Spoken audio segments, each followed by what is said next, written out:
Hey, what's up, guys? It's your girl Kia, and I'm here for a really quick video. So recently, there was a girl who did, I think it's called Pilates by Raven, who came on TikTok and gave this really weird speech about Pilates and accessibility.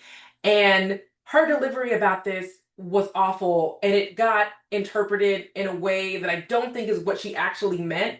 And I think I can interpret it what she actually was trying to say. But first, let's watch the video, and then I will point out what I think she's actually trying to say. And again, I have insights because everybody knows I do digital ads. I am a digital advertising coach, have been for a really, really long time. I work with boutique fitness gyms on a regular basis. I don't know why my color is going in and out. I'm so sorry about that.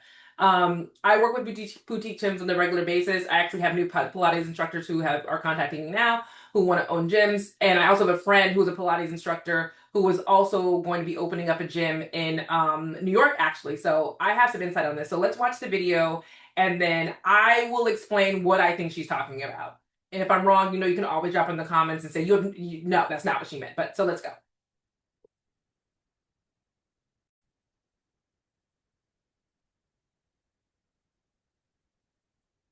For my Pilates girls. I've seen a lot of commentary surrounding Pilates and proximity to whiteness, as well as disrupting the Pilates space in order to create more diversity and inclusivity. As someone whose entire purpose of my business, my brand goals is about providing accessible and affordable Pilates to a diverse demographic of women. That is what I started all of this on, so let's talk about it. What are some words that you think about when you think of like a really nice designer brand? I think of legacy, think about craftsmanship. I know a lot of the products are.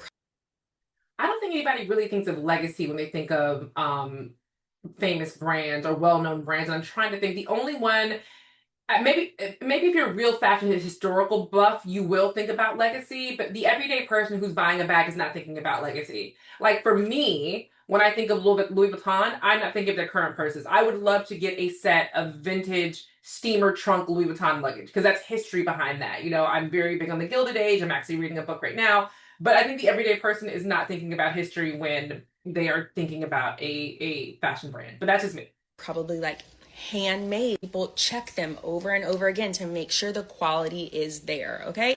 The design is there, and that's why we pay top dollar, we pay our top coins for these designer items, right?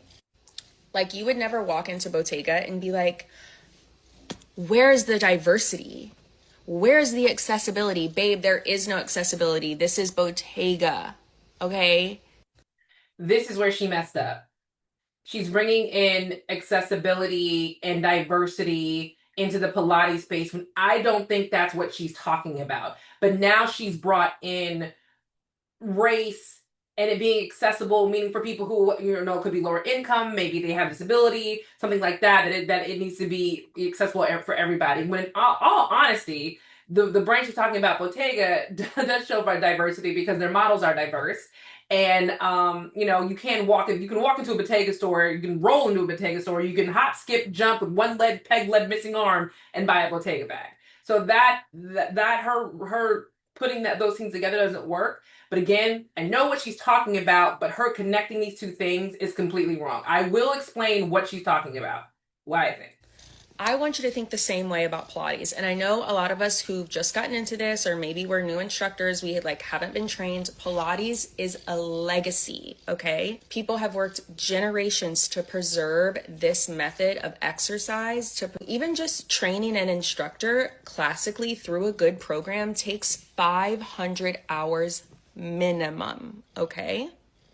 Nothing about Pilates is giving cheap. That's why things like Legree and Solid Core are more successful, right? They took away a little bit of the craftsmanship of the reformer and turned it into a megaformer. Now hire a little bit less experience in training out of instructors. That's okay. Okay, so this is where the issue, where she's right about, and people don't know this. So there's Club Pilates in Legree. I have a Club Pilates here in my city, and the instructors are not that trained. They don't know what they're doing. I mean, they're basically just saying they're kind of pointing at you and kind of correcting you, but they're not really because it's a full class. And when franchises like Club Pilates and Legree and all these other ones open up, it's not about making sure you have proper correction and form and making sure everybody in the class is good and safe. It's about getting as many bodies in as possible. And that does mess up the brand of Pilates because you want to make sure that people that are doing Pilates are doing it the right way and have the correct effect.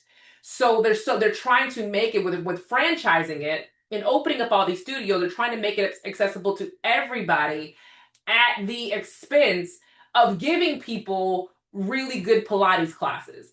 Again, my friend is a Pilates instructor. She has been training to be a Pilates instructor now. I want to say I want to say it's going on at least 9 or 10 months now, and she's not done yet.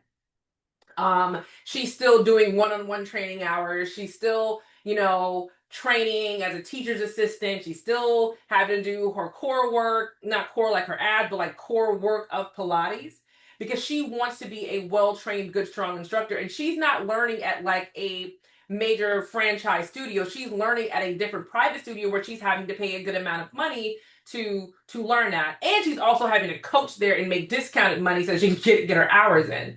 So that is what I think she's talking about, and I agree with her.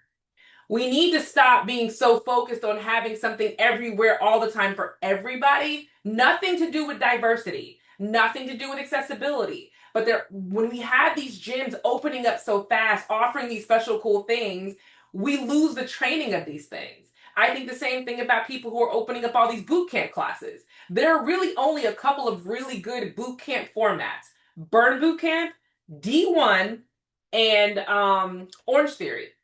And Orange Theory really isn't a boot camp class. I can't even say Orange Theory. So just D1 and Burn Boot Camp are the only ones who have mastered that format. If we have all these other brands opening up all the time, you lose the goal of the course.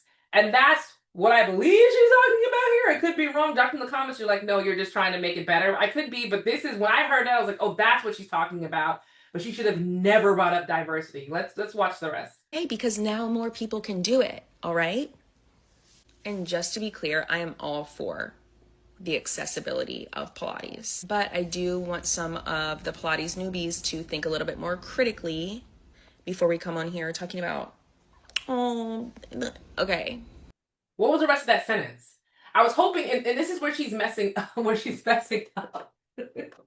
She's a Pilates TikTok girlie who doesn't seem that bright or articulate.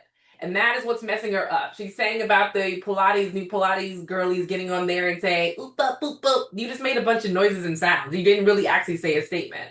I think what I would have said, as again, from a marketing standpoint, and somebody who does Pilates and has a Pilates friend and Pilates clients, I really want the Pilates girls on TikTok and social media to stop getting on and trying to correct people about, oh, well, this is the new Pilates and this is how we do it and we should only be doing this. You don't know anything about anything, so stop trying to give advice. I'll do the same thing about girls who pop up in marketing. It's the same situation. Stop giving advice. You don't know. You just got here a second ago, so cut it out. So that is the end of the video. And she's getting dragged. She actually deleted the video. I only found it because I went on site's Instagram page, and that's how I found it. Again, she's not smart and she's not articulate, but a part of that message is not wrong. We can't risk the actual training. Because here's the other thing about Pilates training. And again, I know this because of where I'm at. I know I keep saying you guys are probably annoyed, but you don't want people doing Pilates, getting trained by someone not experienced and getting hurt or injuring something like that. You don't want that. And I think a lot of people look at social media being a fitness instructor and go, oh, this will look so good on TikTok. Oh, this will look so good on Instagram and me stretching and wearing my aloe outfit or my Lululemon. This will look fantastic. I can't wait to, be a Pilates instructor. But it does, you got people who are trying to learn this form so that they can lose weight, improve flexibility, improve health, and you want to make sure you're teaching them the right way. So that's how I interpreted the video. Please, I know how you guys are. You're going to drop them in the comments, and you're going to let me know if I'm right or wrong, or if you took it a different way. But hey, let me know. I don't think she was wrong. I just think just not articulate. The baby not smart. The baby not smart. As my mom would say, bless her heart. Anyway, drop in the comments. Let me know your thoughts, and I will see you guys in the next video. So sorry about the flashing colors in the video. Oh, it's because my overhead light is on and it's not. I'm sorry. Outside thoughts. See you guys next time. Bye.